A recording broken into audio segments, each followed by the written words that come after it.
Cha, ngoba umuhle kangaka sikubona umuhle kangaka namhlanje. Wamuhle kangaka ngabe kwenze njani ngoba kade sikubona ugida lapha esigcaweni. Manje sekudenge umshado womhlobo. Lokwenza umshado omhlophe. Yebo, senokwenza umshado womhlobo. Kade sikubona lapha odwendweni lapha nawo. Belunjani udwendwe lakho? Hayi, ngijabulele idwendwe lami libe lihle kakhulu kumina.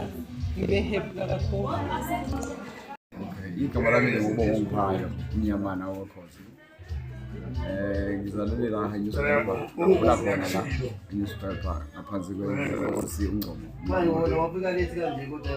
Njengamanje-ke sesisuka esigcawini, sesisuka khona njengoba sengishintshile senengibona sengimuhle kanje sengisuka esigcawini. Uhlelo olulandelayo-ke njengamanje njengoba sisuka esigcawini kade iyogcina sesiko lwasesigcawini lapho kube ngikhanwa khona intokazi yaDlamini uSandile nobantu Dlamini. Sesiyoqhubeka-ke nohlelo manje sibheke ekuleni lapho khona seyokwenza uhlelo sahlelo lokufaka amaringi.